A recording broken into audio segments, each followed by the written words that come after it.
Please be advised that the views and opinions of the host and guests do not reflect those of the station, the management, and its network. Sa barangay tayo, ikaw at ako. Nagbibigay ng aral sa mga kagawad at kapitan. Sa barangay tayo. Isang magandang araw po sa inyong lahat, mga kabarangay. Ako po ang inyong lingkod, SK Mai Salazar, at welcome po sa isa na namang araw ng makabuluhang talakayan para sa ikagaganda ng serbisyong barangay. Kasama pa rin ang ating pambansang kagawad, Kags Butch Serrano. Maraming salamat, SK Mai. Isang karangalan ang makasama kayo, 42,054 barangays, para pag-usapan ng mga halagang probisyon sa Local Government Code. Kasama pa rin natin ang pinagpipitagang Kapitan Dondon Francisco. Salamat, Kags Butch. Salamat, Council. Sa mga kapwa ko public servants, ang tanging may iwan lamang natin ay ang ating serbisyo. Ika nga, performance speaks. Kaya samahan kami dito sa Barangay Tayo. Ay, kamusta kayo? Mukhang hindi ka pa sanay. Medyo nangangapaw ngayon. Nag-adjust po ulit after 2 weeks. Tama po ba? Pero 2 weeks, mga ganun. looking good si Kags Butch. Hindi po ba sa mga manonood natin? Hindi ako nami-miss na mga yan. Ayoko na yan. Hindi na sana ako babalik, pero sige na nga. Bago kasi t-shirt ko eh. Gusto ko na ipakita eh. Kamusta naman po kayo, Kags? Bakit po ba kayo nawala nito pong mga nakaraang Ay, naging linggo? busy tayo sa Opo. The Fourth Estate. Kung inyo pong pinapanood at kung hindi pa kayo subscribe, kung pwede ho kayong mag-subscribe, malaki pong tulong para sa channel tsaka sa GSAT, no? Na-interview natin ang mga senatorial candidates at habang ini-interview natin ang mga senatorial candidates, nagbibili naman tayo tungkol sa Magna Carta for Barangays Act. Kung sakasakaling, papasok sila sa Senado tsaka sa Kongreso. Yan po yung mga iniimbita natin mga panauhin. At lagi naman silang positive ang kanilang reply. Yes, and meron pa po tayo mga ilan pang may interview before the year end. Oh yes, Kags. tuloy-tuloy na yan hanggang mag-campaign period kasi bawal na ba? February 11. Hanggang February 11. Speaking of February mamaya may konti tayong pag-uusapan tungkol dyan sa kalendaryo na yan. At Kagawad Marie, magpagaling ka pa ha? Opo. Malapit nang sumama sa atin, bumalik si Kagawad Marie din eh. Kaya lang hindi pa siya 100%. Yes, pero nakauwi na po siya at nagpapagaling na lamang po. Kap, kayo po, kamusta po kayo? Ayos naman. So, alam niyo, pag malagan itong mga panahon, medyo busy ang mga kapitan, ang council, year-end. ang mga kagawad. At the same time, dami na kasi may RBIs kami. Yung kailangan malaman ko lahat ng mga bagong lipat, nakatira, sino may sakit. Naging topic na natin to nakaraan. Para at least alam namin kung eksakto yung bibigyan ng ayuda, bibigyan ng mga benefits para hindi tumatapon yung pondo ng barangay. Opo. Sakto yung kasi budget na naman po preparation eh. So yung RBIs makakatulong yun para malaman talaga namin kung magkano yung iaalat namin sa gantong porsyento. Yan. At the same time, natutuwa po ako kasi magaganda reviews sa Barangay Tayo at maraming mga barangay captains na gustong pumunta at makibahagi sa ating programa. Ayun nga po, excited po tayo dyan. Sana nga po yung mga nag-message po sa atin ay maimbita rin po natin para makapanayan po natin dito. Yes, hanggang katapusan ng December, puro kapitan po ang guest natin at ang mga bida po ang mga kapitan this month. Dahil Pasko, Kap. Yes. Meron ba tayo dyan, Kap? Oo nga. Merry Christmas! Ayun, speaking of Christmas po, malapit na nga po ito pong December. Meron po ba kayong mga nais pong batiin dahil for mga okasyon po na nakaplano, mensahe? Well, magkakaroon tayo ng year-end itong sa barangay. Sa barangay tayo, magkakaroon po tayo ng mga year-end reports. Mga napag-usapan po natin at pasasalamatan natin lahat ng mga nag-guest din ngayong 2024 at ang mga mag-guest pa. Palaki ng palaki ang ating mga bisita. Susurpresahin na lang po namin kayo. Opo. Kayo po, Kap? Well, baka hindi matapos yung ating programa pag marami tayong binati. Gusto ko lang Pahabol na lang po natin sa mga next. Sa year-end na lang po, sabi po kami sa kasama si Kags Marisa kasi ex-Kay Mai. Opo. Pero speaking of pagbati po, Kap, nais po namin po kayong imbitahan mga kabarangay na ipagpadala po sa atin ang mga videos po ninyo, ng mga pagbati po ninyo ngayong darating po ng Christmas at ipapakita po namin yan sa Christmas special po ng Sa Barangay Tayo. Yung mga videos po ninyo, halimbawa si Kap and Council and yung buong barangay po ninyo, magbabati lang po ng maligayang Pasko at manigong bagong taon mula po sa kung ano po yung barangay po ninyo at ipapalabas po natin yung mga yan. Ayan, tama. Kasi last year marami nagpadala. Sana this year magpadala din. Sa Facebook page natin, magbibigay tayo ng example, na isang barangay na babate. Mga 3, 4, 5 seconds lang po yun. And then papakita po natin din during the Christmas episode po ng Sa Barangay Tayo. Opo. Ayan po. And ngayon po, pumunta na po tayo, Kap and Kags, sa atin po mga news updates for this week.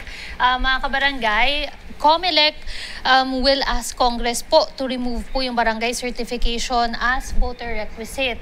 The Commission on Elections or COMELEC will formally ask Congress to no longer allow the issuance of barangay certification as a proof of voter identity. According po kay Chairman George Erwin Garcia on Wednesday. Currently, one requirement po the public can present as an identification document to become a registered voter in a locality is yung barangay identification nga po. Garcia previously noted that the Supreme Court ruled that barangay certification is acceptable in absence of any government IDs, but he said this could lead to mass migration of voters from one locality to the other. Ayan. Ang comment ko dyan bago kong mag-comment, tanungin ko lang si Kapitan, saan ba ginagamit, Kap, yung barangay certification? Okay. Ibig sabihin, botante ka doon? Or... Not necessarily. Depende kasi yung resident certificate, nagsasabing ikaw ay residente. Certificate of good moral character, ibig sabihin, residente ka na mabait ka. Okay? Yung barangay certificate kasi, hindi kami, ako na lang, wag na iba. Nagbibigay ako noon, hindi dahil sa ikaw ay botante lamang. Dahil sa ikaw ay talagang residente. Hindi ka pwede magbigay ng isang certificate na nagsasabi ng kahit ano pa man, pero hindi ka naman tiga-namayan. Dahil hindi kita kakilala eh. How will I certify you? Diba? Ganun yun sa akin. So, yun po yung sagot sa tanong mo, Kags Butch. Ayun nga po kasi maraming kapitan ang umaalma dahil nga daw pag tinanggalan daw sila ng power to issue yung barangay certificates na yung barangay certification, residency, pagka mag-a-apply ng registration sa COMELEC regarding maging bagong botante, baka daw magamit pagka dumami po yung mga flying voters. Hindi ko pa naiisip kung paano mangyayari yun, pero may punto naman ng mga kapitan sa tingin ko. Sa inyo po? Bakit sisisi sa kapitan yung trabaho ng COMELEC? Bakit sisisi sa barangay council? Supposedly, ang trabaho ng COMELEC to make sure na talagang tiga doon yung mga kasi laging sinasabi ng COMELEC, not for anything else, sa totoo lang po tayo, real talk lang. Sinasabi kasi, kailangan may magreklamo muna sa kanila bago sila kumilos. Gawin nilang proactive yung COMELEC. Mas madaling kausap yun kaysa pupunta pa sila sa Congress saka sa Supreme Court. Di po ba? Well, yun ang sa akin. At pangalawa, Kags Butch, nasa local government na kailangan namin magbigay ng certificate Di kami naman na malalagay sa alanganin. O bakit di kayo gumagawa ng trabaho nyo? Di po ba? Oo nga. Kaya abangan natin kung mapapatanggal nga ng COMELEC itong barangay certification. Nilalangaw na namin studio natin. Oo, pala nilalangaw. Kaya, tingnan natin kasi nga, kung sino man nakakakilala at mag-i-issue ng barangay certification, barangay yun. Kasi kilala nila lahat Supposedly, dapat kilala lahat. Kags Butch, yung chismis nga at away ng mag-asawa, alam. ng pangalan nga ng aso ng kapitbahay, kilala namin yung pa kayang doon lang tayo sa totoo. Yung sabihin, ngayon, kung alimbawang merong mga, dito, padding, para dumagdag, wala na, that's beside the point. Okay? Bihira naman ho yun. Ilang percentage lang yung gagawa ng dahil ang mga kapitan at ang mga kagawad ay laging para sa totoo yan. Laging ganun. Bihira lang yung may masamang intensyon. Yes, and hindi naman din po basta-basta nakakakuha ng barangay certificate. Madalas meron po talagang valid reason na pinapresenta yung kung sino man po yung nagre-request. Tama ka, SK Mike. Opo. Ayan po, abangan na lang po natin kung ano po yung magiging resulta po ng updates po dyan. Ang isa pa po nating news update for this week is that yung BARM elections daw po ay maaaring ma-postpone sa darating po na taon. Pinag-aaralan po ngayon ng Malacanang pagkatapos po ihain yung isa pong bill seeking to postpone the BARM elections. President Marcos said po na pinag-aaralan na po nila yung panawagan po ng Kongreso na i-postpone muna due to unresolved issues. Meron raw pong problema sa Sulu dahil may walang munisipyo na walang distrito at walang probinsya sa kadahilanan ng Supreme Court decision na separate na po ang Sulu sa BARM. Wala pa pong maayos na transition ukol po rito, sabi po ni President Marcos. At dahil din po dito, Senator Cheese Escudero promised to file a bill seeking to address the issue. Ang sabi rin po ng senador na marami raw po na lumapit na Bangsamoro official sa kanila para ipakancel po muna ang eleksyon sa darating na 2025 BARM elections. Ito po yung kauna-unahang parliamentary polls sa BARM. Ano po kaya yung magiging effect neto kung meron man po, kung ipopostpone or ika-cancel po ito? Well, ang unang issue kasi dyan, sabi ng Pangulo na merong unresolved issue kasi nag-issue ng order ng Supreme Court na ang Sulu hiwalay na sa BARM. Yes, opo. So meron doong 8 distrito na naiwan na wala silang district representative, parliamentary representative at mga officials na mahuhuli sila pagka nagkaroon ng BARM election. Itong mga to, yung 8 distrito na yon, mawawala ng election. So mawawalan sila ng mga opisyal nila. So yun ang nangyari, hindi nakita ng Supreme Court na nakikita ngayon at magpa-file nga daw si Senator Cheese Escudero ng cancellation ng election ng BARM. Kung sakasakali yan na mag-file siya this week, hindi pa naman, wala pa tayong nababalitaan, ano? Yan na yung pangalawang pag-file ng cancellation ng election. Unang-una kay Senator Amy na 6-year transition daw, 6-year extension na cancellation naman talaga in effect. Pati na rin yung itong sa BARM, magkakaroon ng cancellation. In effect, yung 3 election natin sa national and local elections ng 2025, magiging national na lang and local. Mawawala yung BARM na napakalaki ng budget at mawawala din yung BSKE kung sakasakaling papasayan sa Senado at Kongreso. Sa tingin niyo po ba, is this a good or bad thing? Sa ano lang po, sa preparations ng COMELEC at yung pagiging handa po nila supposedly for 3 elections na sabay-sabay po mangyayari. Sagutin ko muna, no? Kasi ang COMELEC, in the absence of a law, wala pa namang napapasa. Hanggang ngayon, tuloy ang preparation nila. And ibig sabihin, tuloy ang gastos. No? Hindi ko alam paano nakakatipid. Tuloy pa rin ang gastos. Ang mga kandidato na nag-file na sa BARM, tuloy din ang gastos kasi nag-file na sila marami na doon sa parliamentary seats. So nagpapakilala na rin karamihan doon. So tuloy ang gastos hanggat hindi na ipapasa ang batas. Ngayon, tama ba to? Hindi. I'll leave it up to Congress kung tama yan o hindi. Pero mukha namang may rason sila. Pero kasi ang problema kasi dapat noon pa na pag-isipan bakit kung kailan malapit na gahol na gahol tayong lahat.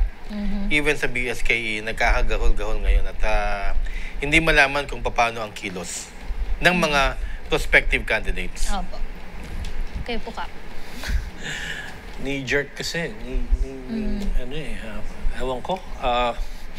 Tama yung sinabi ni Kags Puch, hindi pinag-aaralan masyado. Hindi yung foresight. I really don't know. Ayoko na magkomento pero hindi yung maganda yung ganun Tapos gagawa ka, tapos cancel. Tuloy nyo na, lahat. Tuloy nyo na. And supposedly, more than a year po yung preparation for these polls, hindi po ba? Dahil last year pa po na-announce yung ito pong 3 elections na. Tsaka more than 2 years na-announce yung sa Sulu tsaka BARM. Yes, matagal na yan. In fact, matagal ang preparation yan. And sabi nga ni COMELEC Chair na super election talaga sa 2025. I don't know kung bakit nagkakagulo na ngayon. And magpa-file daw pero wala pa na... mamadaliin niya pagdating ng January. Makikita. Ito nga babasahin ni SK yung calendar ng Senate para naiintindihan natin yung kalendaryo ng Senado para aabot ba to o hindi. Yes po. So ito nga pong ating event sa calendar po ng Senado. Ang resumption of session po is November 4 to December 20. Adjournment naman po is December 21 to January 12. Resumption of session next year is on January 13 to February 7. Adjournment again on Feb 8 to June 1. And then resumption po ng June 2 to July 27, 2025. Ayan. Yung resumption of session, November 4 to December 20, ngayon po yan. Nangyayari na po. By December 20, mag-a-adjourn po. December 21 to January 12. Christmas vacation, New Year's vacation, ganun ho talaga. Pero ang tatandaan ninyo ngayong kasi yung BSKE 2025, nakabinbin yan dahil sa 6-year panukala ni Senator Amy Marcos tsaka ng Kongreso dyan po sa lower house. So kung titignan ninyo, ang next resumption of session is January 13 to February 7. Ayan na lang ang window. Yan na lang ang pinag-uusapan natin na pwede nilang pag-usapan yung sa BARM, pwede nilang pag-usapan yung sa 6-year term extension from January 13 to February 7 sapagkat pagdating ng Pebrero, adjournment na hanggang June 1 kasi kampanya na po hanggang May. Kampanya, tapos election na ng May. And then, ang resumption yan, mga bagong Senado, hindi na pala bago.